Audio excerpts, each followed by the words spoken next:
Thank you to my patrons and to Aura for sponsoring this video and making it possible. The notion of the great male genius, that one true artiste who rises above the rest of us untalented scum. It's a notion that's been around for centuries, from Leonardo da Vinci to, I think, his cousin, Leonardo DiCaprio. As a culture, we can't seem to resist mythologizing the talents of a select few, the chosen ones, who are often, well, almost always, white men. You were the chosen one! It was said that you would destroy the Sith, not join them! I talked about the general construction of genius in my last video, but today we are honing in on the art of cinema. That small town called Hollywood, baby! To talk about the myth of the male genius director. The art of cinema as a whole is really entrenched in the mythology of male genius. From the actors that we worship, you know, those guys that make it into the edits of the most powerful moments in cinema. I've abandoned my boy! The stories about great male protagonists, the historical figures that we spotlight in biopics. The myth of male genius is everywhere in cinema, but the clearest example of how that myth of male genius manifests in cinema is with the director. Hi, I'm Ellen, and you're watching Elle Literacy.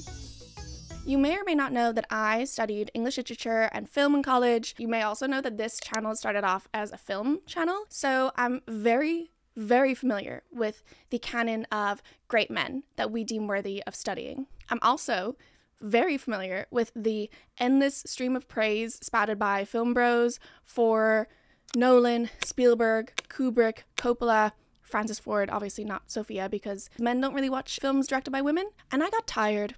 I got tired of hearing people gush over the same handful of names, and if I ever verbalized this kind of apathy towards the greats, whether it be, you know, saying, oh, I haven't seen Eyes Wide Shut, or I think Nolan is overrated, I was often met with shock, you know, that kind of the lead paint stare, as well as the assumption that I'm probably not smart enough to, like, get their films. Now, all of these directors are fantastic artists, and they've all contributed to the development of cinema in different ways. I'm by no means trying to say that like those men that I cited or any that I'm citing over the course of the video are not great filmmakers, that they're not talented, but I think that the reverence that they inspire, the kind of cults of personality that pop up around them go far and beyond just their talent. They develop this image of genius, of this kind of raw, unmatched talent, and that kind of shell of genius, those layers of respect that they build up around them, shields them from criticism both about their art and themselves. Our perception of these directors as genius also can give way to abuses of power, you know, under the justification that great art requires great suffering, even if that suffering is not their own. But the years since Me Too have really seen an upheaval in the way that we view these male geniuses and like how much abusive or selfish or unprofessional behavior we can excuse in the name of art. And I think recent media like MegaFLOPolis and the controversy, all the press circus around that really reflects this. So let's deconstruct the myth of the male genius in cinema, how it started, and maybe, just maybe, how it's ending. Oops, sorry, who's calling me? Got another scam call. Why do I get so many of these?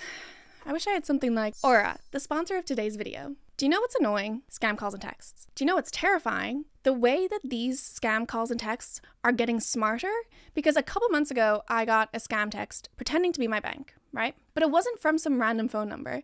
It made its way into the same text chain as my actual bank. Terrifying. Today's sponsor, Aura, is not only able to block scam calls and texts for you, but it also scans the internet and the dark web, a place that I'm far too scared to go on my own. And Aura will see if your information has been leaked, if you've been part of a data breach. Aura will then remove your information from data broker sites to protect your privacy and to prevent scam calls. Aura also has a bunch of other internet security features like a VPN, antivirus, parental control. It can monitor your credit accounts and see if there's been any suspicious activity. It's truly like the Swiss Army knife of internet security apps. If you're like me and you're tired of scam calls, if you want to see if your data has been exposed anywhere, or if you want to check out any of Aura's other features, you can click the link in the description, or you can go to aura.com/elliteracy to get a 14-day free trial. Thank you, Aura.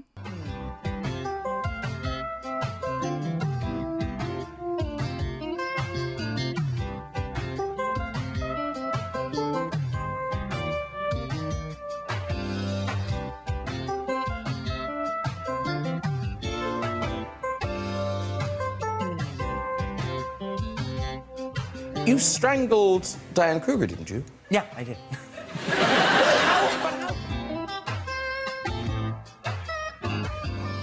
Oh, come on. What do you mean roll video? We're fucking killing ourselves out here, and you've got to be ready. I am too. I'm standing So we right play by mood the music? door. No, I can't Yeah, but when hear. you came in like this, you said, just We're sitting there because they say, wait a minute, okay. and then you say Yeah, on the radio, but when you go. do it, you've got to look desperate, Shelley. You're just wasting everybody's time now. I can't even get this. When it comes to the genius director in cinema, a lot of our conceptions stem from a portion of film theory called auteurism. And you've probably heard of auteurs before. Wes Anderson, Quentin Tarantino, Stanley Kubrick are all staples of any top 10 auteurs of all time listicles. Auteurs are generally understood to be the author of the film. And I'm not trying to insult your intelligence with this extremely obvious translation, but the auteur theory came about from film critics trying to figure out who the author of a film was. With novels, poems, and plays, it's pretty straightforward to figure out who the author is. It's typically, whoever punched words into a typewriter or scrawled them on a napkin. And with other arts like paintings and sculptures as well, it's typically quite easy to attribute authorship to whoever, physically made the art. But film is one of, if not the most collaborative art form, with directors, screenwriters, stars, producers, designers, and so many others. Which is the name that we pluck out as the individual responsible for the film? Do we even need one single name? These were the kinds of questions that concerned French critics in the 1950s, and thus the auteur theory, or la politique des auteurs, was born. Bien sûr, les films se font en équipe, mais que où quelqu'un a quelque chose à dire, où quelqu'un a des idées sur la vie et sur le cinéma et sur le monde. Et alors tout ce qu'il fait est intéressant, même si un tel film est un peu moins bien que celui d'avant. The notion of the auteur in Hollywood goes back to the late 60s and early 70s, at a time when Hollywood studios were kind of the headliners in film production. There were a few big filmmaker names like Orson Welles and Joseph von Sternberg, but the idea of the director as a star wasn't really a thing. It wasn't until a period of cinema, which has since become known as New Hollywood cinema, that the auteur was truly established. Hello, darkness, my old friend. And our conception of the auteur has evolved over time. Hollywood auteurs originated as filmmakers working outside the studio systems in independent cinema. It was a new, young generation of filmmakers who had been educated in film schools instead of people who were working their way up through film production from grunt work up. Auteurism, with kind of its European art cinema connotations as well, gave the art of film more artistic legitimacy. It positioned film as high art rather than popular entertainment, a spectacle to be consumed and then forgotten. And then there are these massive pendulum swings that we can track that go back and forth between studio dominance and artsy auteurist cinema that we can trace throughout the 20th and the 21st centuries. In the 50s and 60s, there was studio dominance by the big five filmmaker studios. Then coming into the 70s, there was New Hollywood with auteurs. The late 70s saw the birth of the blockbuster with Jaws and Star Wars, both coming out in 1977. The 80s also had loads of blockbusters, a lot of action and war films kind of dealing with the Vietnam War. Good morning, Vietnam! And then in the 90s into the early aughts, there was the resurgence of the auteur, but it was repackaged as indie directors or indie darlings. That's when we see the emergence of filmmakers like Spike Jonze, Sofia Coppola, Quentin Tarantino, David Fincher. And now we're at an interesting time because we have both. We have this franchise after franchise of blockbusters, as well as hugely successful indie cinema. There's also a blurring of the boundaries between the two, because with films like Dune and Barbie, we see kind of typical auteur directors making blockbusters. But despite this, there's still this notion of the renegade director kind of making high art, and they're railing up against the studio system's kind of lower brow popular entertainment. So forgive me if I don't tell you the latest Marvel movie or Legally Blonde. No, I think that I bring much more insight to this discussion than that. We still view a lot of these auteurs as champions of independent cinema, whether or not they are also making blockbusters. Because a lot of auteurs have been kind of subsumed by the studio system. Think Nolan, Tarantino, Burton, Spielberg, Lucas. It's kind of like when you love a musician and you're like, their early indie stuff is great, but now they're kind of like just churning out pop music. I, for one, love pop. I'm just saying that to kind of prove a point, you know? The renegade image of these directors is no longer true, but it still sticks in public consciousness. Now keep in mind, this is an extreme simplification of the timeline and the trends. There are exceptions, there is more nuance, but for the sake of looking at like the big picture, no pun intended, we kind of got to condense things down a little. So my apologies to the film buffs who are midway through typing out a history lesson in the comments. I know, and I'm not going to read all that. This is ridiculous. Is this even a movie anymore? Oh, maybe. It isn't a movie. Yeah. So how exactly do we define an auteur today? Auteurs are generally understood to be filmmakers whose films are a direct expression of their singular creative vision. They often both write and direct the film. They have a distinct child. Sorry, maybe they do. They have a distinct style, and their body of work shows recurring themes. One of the quintessential auteurs, Stanley Kubrick, once said, "One man writes a novel, one man writes a symphony. It is essential for one man to make a film." And this quote reflects how we think about auteurs and their art. They are not solely responsible for the final product, but they hold the majority, if not all, of the credit. But in a medium like film and television, which is so collaborative, how is it that the accomplishments of so many people are boiled down to one name? Well, most directors don't go out with the objective or even the aspiration of being perceived as this high art auteur. A lot of it comes from the marketing and publicity, you know, behind the scenes documentaries and interviews showcasing their maybe unconventional methods, their hard work, the respect of their cast and crew for their talent. But after the 1970s auteur boom, when directors became household names, it became clear that the director could become a star, that they could also be a marketing tool to boost box office sales, just like an actor, like a movie star. Everywhere you go, people are talking about the upcoming film Pulp Fiction. My next guest directed and wrote it. He even acts in it. Please welcome Quentin Tarantino. There was more attention paid to building out the cult of personality around them, learning about their biographies, their inspirations, their intentions, and it affects how films are marketed, you know, like as a Tim Burton production or a Spike Lee joint, but it also affects how films are watched and interpreted. We often comb through a director's biography for clues to kind of how to read the film, assuming that it's only their biography that is relevant to the layers of the film. But even just on like a surface level, once you see random shots of like bare feet popping up all over the shop, you're probably going to think like, okay, yeah, so this is a Tarantino film. In marketing and publicity, interviews and featurettes are typically with the principal cast and the director. You have to kind of actively search out more behind the scenes information about the film production and post-production to hear about the other people that are involved in the film. In things like the New York Times, like Anatomy of a Scene videos, it's typically just the director that discusses every aspect of the shoot and the final product. I'm Martin Scorsese, and I was the director and co-writer and co-producer of Killers of the Flower Moon.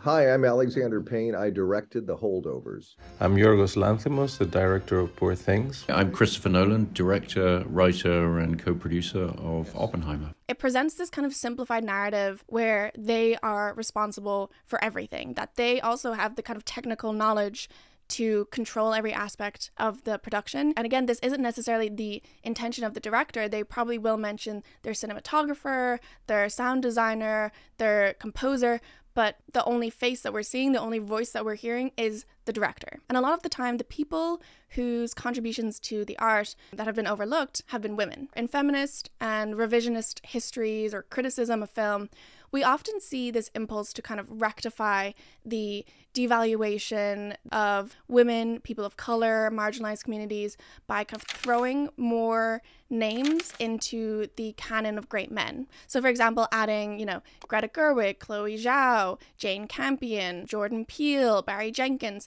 to these lists of great directors in an attempt to kind of bridge the gap. And this is necessary, but I think that highlighting more directors kind of continues to perpetuate the notion of one creative. And I think we need to address the issues that are at the heart of the idea of auteurship. I think that's actually more useful because, as I said, the notion of auteur displays this tendency to boil down the names of dozens, hundreds, thousands of people to one name, and it's typically that of the male director. Think of even the way that we write about films. You know, when you reference a film in a review or in scholarship, you say the name of the film, the year it's released, and the director's name. So it's really baked in to kind of all levels of criticism, of film review, of scholarship, to attribute the film to the director. And we tend to overlook the creative labor of anyone else, particularly when those people are women. Aaron Hunter, who is a scholar of New Hollywood cinema, who was also one of my professors in college,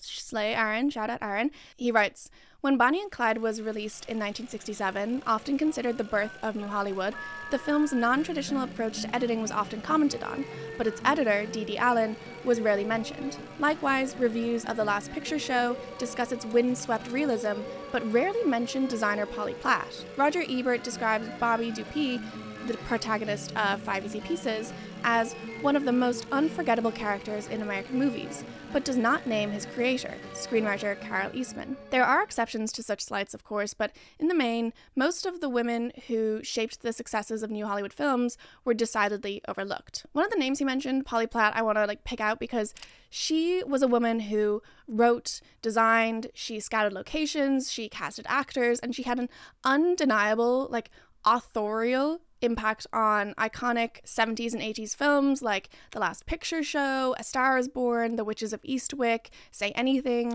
She's also the person who discovered Wes Anderson and produced the film Bottle Rocket. But she was never allowed to direct a film because she was a woman.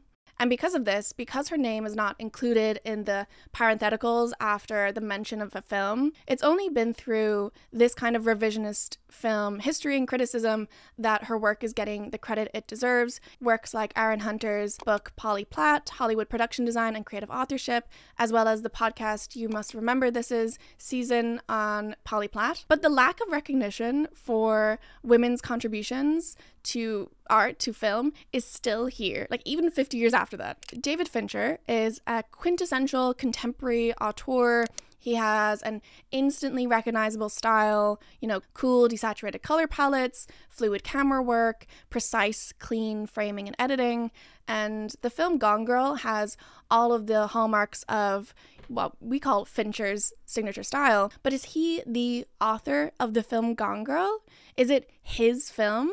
Because I would argue that Gillian Flynn, who wrote the novel and adapted the screenplay, had an equal level of contribution to that film. How much of the film is Fincher's vision and how much of it is Flynn's screenplay? Especially when we consider the amount of detail that Gillian Flynn kind of baked into the screenplay in marketing, in scholarship, and in, kind of public consciousness, it will be viewed as a David Fincher film, even if it comes with addendum based on Gillian Flynn's novel. And I don't mean to contradict myself and say that it should instead be marketed as a Gillian Flynn film, that we should pick out that one name instead. I just want to highlight kind of the overlooked nature of the impact of the screenwriter, one, but also to the women involved. But how badly did you strangle her? Well, it was interesting because the thing is... Another issue with the cult of personality around and the reverence for the great directors is that it acts as a justification for any abusive, unprofessional behavior on set and off set. Tarantino is allowed to weave his own personal fetishes into the fabric of his films with no real pushback beyond jokes online, but it is an abuse of power, and it's not the only way that he pressures his actresses into unsafe or uncomfortable situations. He put his own hands around Diane Kruger's neck in Inglourious Bastards to film her being strangled, and he actually strangled her. And I was saying, look, here's what I would like to do if you're okay with it, all right? Because I don't want any phony baloney bullshit here. And then in Kill Bill, he pressured Uma Thurman to drive an unsafe stunt car from which she sustained lifelong injuries. But he's still celebrated for his, unconventional style, for his daring nature, and for his quirkiness.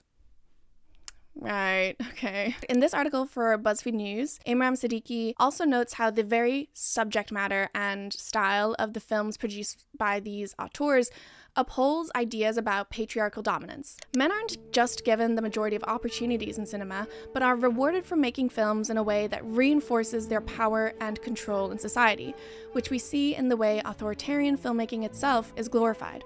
Whether it's the famously warlike atmosphere of Francis Ford Coppola's Apocalypse Now, or the unbearable conditions reported by the actors of the Palme d'Or-winning Blue is a Warmest Color, many of the most highly praised films are those that display, in their craft, an adherence to hyper-masculine ideals of power.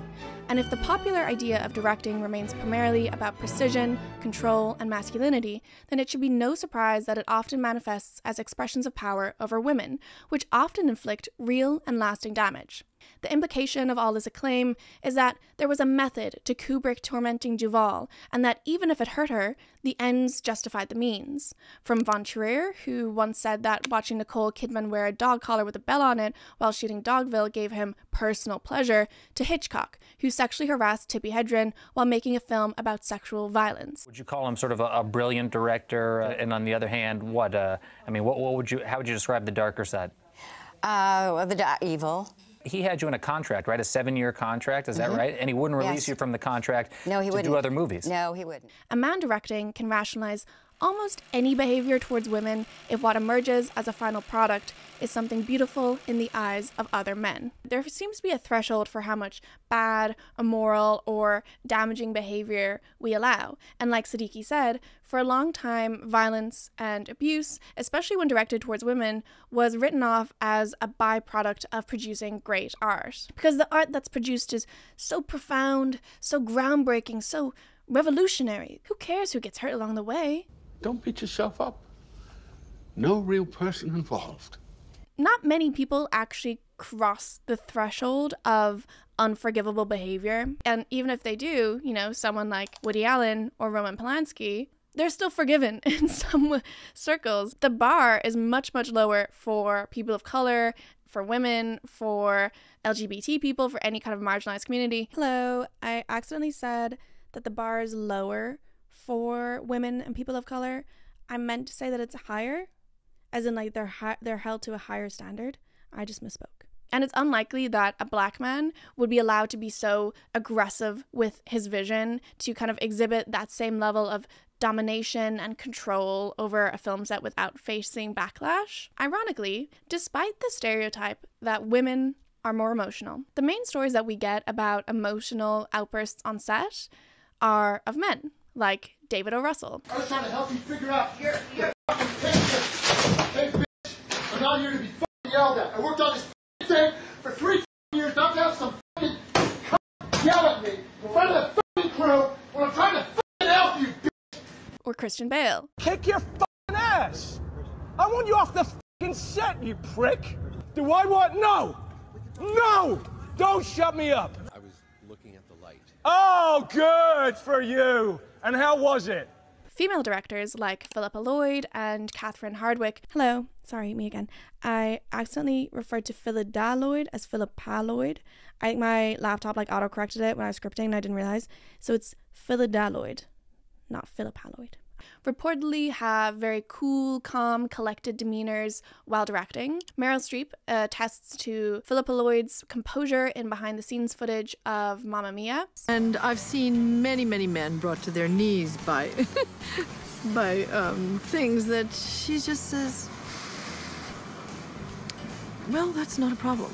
She just goes right straight through it. And whether that kind of composure is organic or carefully managed is hard to tell, because if these women, or say again people of color, if a black man had the same kind of outburst as David O. Russell, they would likely be branded as hysterical, dangerous, difficult, whatever. And Catherine Hardwicke talked about how she would take moments off set to cry and then go back to work, not letting her composure drop at all. And Kaylee Donaldson said this about the director: While making the first Twilight movie, Catherine Hardwicke admitted to going off set for 5 minutes one day to have a quick cry. She got it out of her system and went back to work, where she has a reputation for her hard work, positivity, and good cast and crew relations.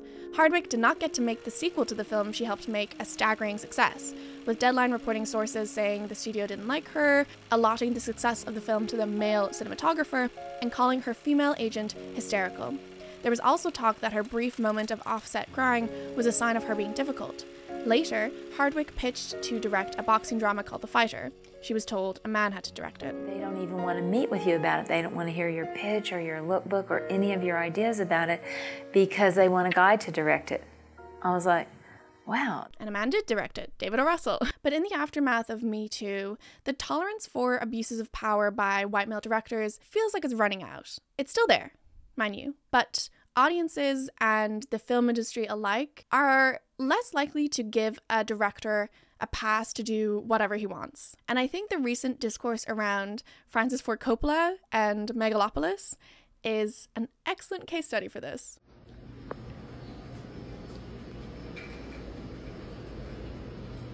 So, how did you feel about the movie? I don't want to fucking talk about that fucking movie. Francis Ford Coppola emerged from the 1970s new Hollywood scene to become one of the most famous auteurs in film. The winner is Francis Ford Coppola for The Godfather Part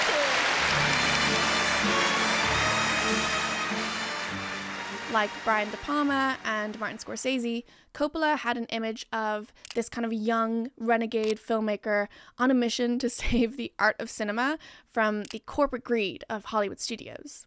But this image isn't very accurate. Coppola did originate as an independent filmmaker. In 1959, he set up a production company called Zoetrope, which Variety describes as freed from the authority and the meddling of the majors, populated by lawyers and former agents. You know, this was a company that was about the art of cinema, not the money. This desire for freedom wasn't unique to Coppola. There was a great disdain for Hollywood studios among these new Hollywood filmmakers, but this isn't as anti-establishment and radical as it first sounds. Derek Nystrom's article, Hard Hats and Studio Brats, highlights how the egocentrism, the power dynamics, and the systemic exploitation under the justification of making great art has been prevalent in Hollywood for decades. And it goes back to the 1960s with these directors. Because in the 1960s, some of these directors skirted film industry unions in order to make films.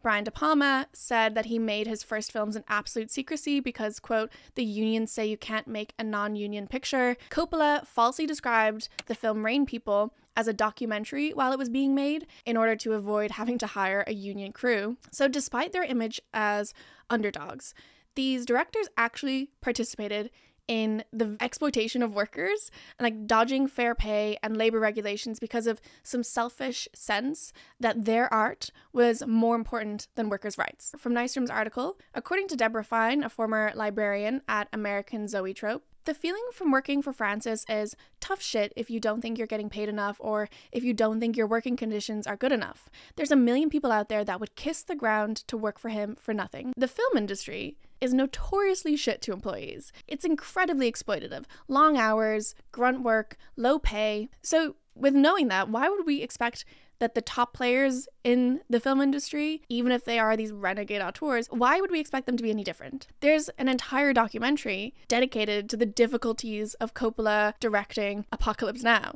But still people are expected to feel grateful to be in the presence of his genius. You know, his work, his art is the priority, not the well-being of the cast and crew who are also contributing to this art. At the end of the day, Coppola is one of the people who stands to reap the most financial and cultural capital from the success of a film. And almost 50 years after Apocalypse Now, we get reports from MegaFLOPolis, Coppola's most recent film, that reveal that not much has changed. This Guardian article reports the difficulties of the MegaFLOPolis production with a lot of testimonies from crew members. I think Coppola still lives in this world where, as an auteur, you're the only one who knows what's happening, and everybody else is there just to do what he asks them to do, suggested one former crew member who did not wish to be named. A second crew member recalls, He would often show up in the mornings before these big sequences, and because no plan had been put in place, and because he wouldn't allow his collaborators to put a plan in place, he would often just sit in his trailer for hours on end,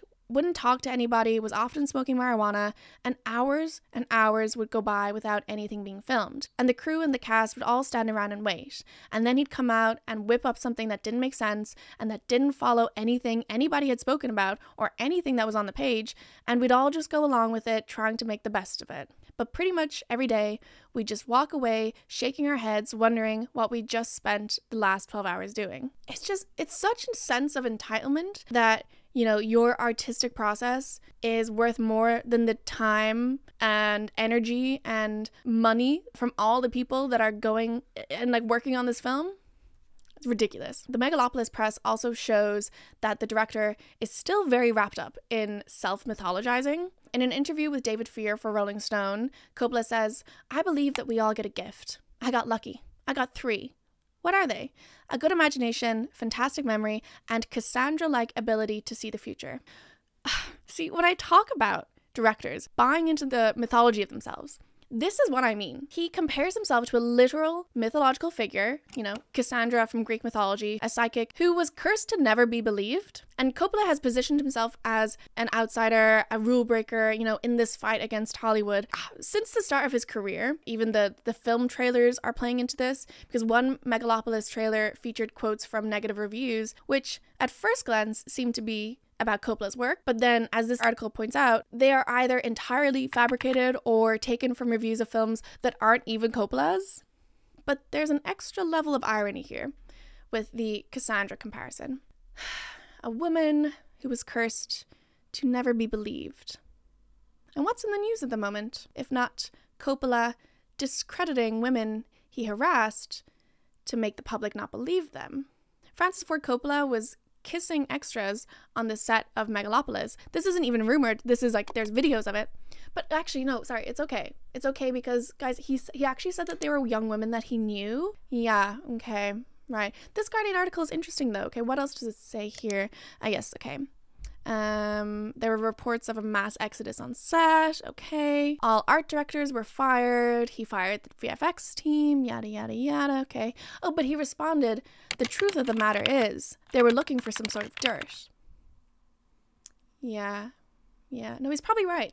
I don't know why they'd be unhappy, though, you know. I wonder if there was like a power balance on set or something. In July, Variety published footage of Coppola kissing extras with a source criticizing the lack of complaints procedures because Coppola funded it.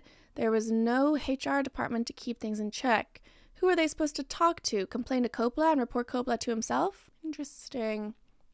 Okay, Coppola is actually suing Variety for libel for their piece, and in the suit, he says, quote, exact words, "Some people are jealous and resentful of genius."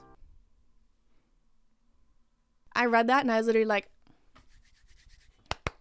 he literally is like saying exactly what I'm talking about. He thinks that he is a genius. He thinks that he's entitled to all this stuff. He thinks that people are jealous of him. He thinks that he's a victim, that he's an underdog. He literally embodies the stereotype of the genius director who thinks it's okay to do whatever he wants, like sexually harass women, waste millions of dollars and hours of people's time because of his like artistic process, and then he complains when he's criticized and positions himself as a rule breaker, you know, this pariah, one man against the system, all in the name of like championing independent cinema. Do you know who are underdogs and who work in, you know, independent cinema? Women, people of color, marginalized communities are often indie filmmakers, but unlike these popular auteurs, it's not necessarily the result of an anti-studio, anti-establishment philosophy. Most of the time, it's because of the lack of studio support, of funding, of desire to tell their stories. There's been a lot of conversation this year about how to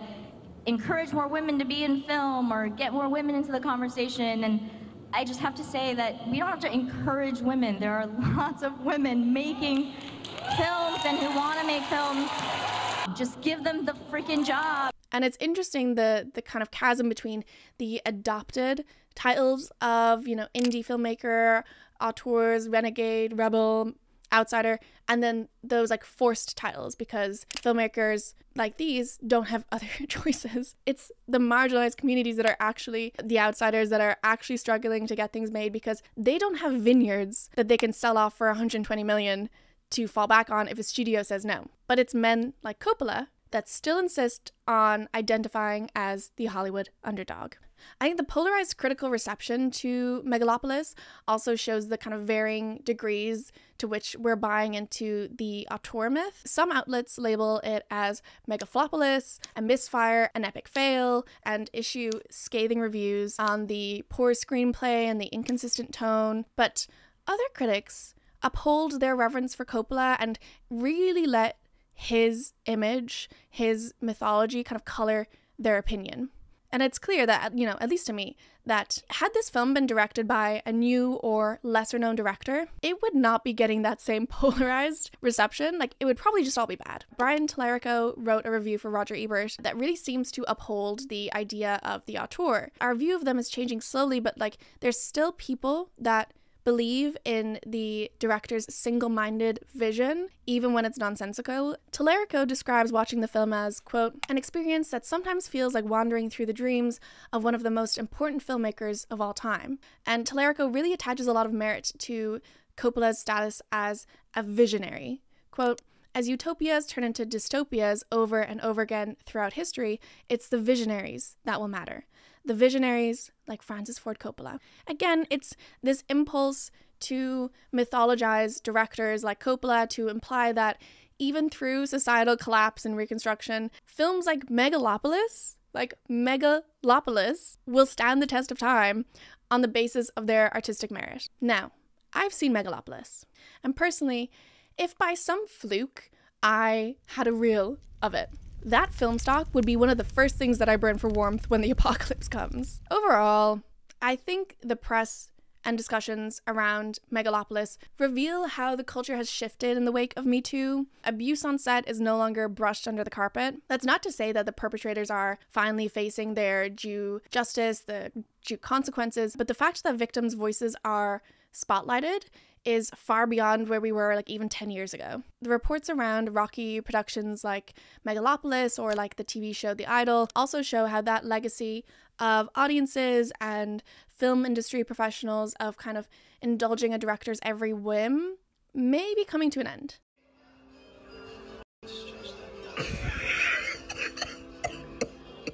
Maybe. Hopefully. Why can't you act like a professional and get naked? Because it's dumb! To bring this video around kind of full circle and like talk about how it started, I originally conceived of this video earlier this year when we were all discussing the Oscars and like Bradley Cooper's desperate attempts to win an Oscar and to build up this kind of mythos around himself as a great director, an unconventional director, blah, blah, blah, blah, blah, blah. Hi, I'm Bradley Cooper. I co-wrote and directed Maestro. But I think that Maestro's Oscar campaign, it like showed this kind of slight shift in our perception of the great male director. And ironically, Maestro and Oppenheimer, for that matter, are films about the genius of one great man and how the people around them suffered in their shadow. Bradley Cooper's desperation to win an Oscar, his urge to prove himself as a great artist at every turn, ended up turning the public off of him. He seemed to really want to be held in high esteem, you know, pushing the narrative of his auteurship a little too hard. Do you miss him? Oh, yeah, man. What do you miss about him? It's hard to talk about. I don't know, we shared something very special. Leonard Bernstein died from a heart attack in 1990 at the age of 72. He and Bradley Cooper never met. He didn't get a Best Director nomination at the Oscars, and online he was the subject of articles, memes, roasts, podcasts for this kind of desperation. Maybe it's because he's only just emerging as a director over the past few years, and he isn't yet fully established as this kind of serious artist given his previous like sexy funny man status. Because, you know, after all, The Shining when it came out was torn to shreds. So maybe as Cooper goes on, he will end up being held in that same esteem as these other directors. Or maybe, hopefully, we're witnessing a turn in our tolerance for this kind of self-aggrandizing attitude, and we're less willing to reward this behavior with the same kind of googly-eyed awe as before. That being said, the majority of the nominated directors at this year's Oscars did fit the mold of the great male director, and obviously Nolan, the, you know, a quintessential contemporary auteur, ended up winning. So it's hard to say exactly where we land. Thank you so much for watching. If you're interested in me kind of chatting more about the conception of this video, kind of some examples that I left out, how it evolved along the way, you can check out the Patreon, where I have a little like chatty little podcast talking about all that kind of behind the scenes stuff or the extra stuff, etc, etc. Shout out to Elowin, our editor, and to my friend Rebecca for editing the script as well. I hope you all have a lovely day, and thank you so much for watching. Bye. Once again, a very special thank you to my Sharpay Evans and my Elle Woods tier patrons, especially Eric Danielson, for giving me 10 of their hard-earned dollars every month. Thank you very much.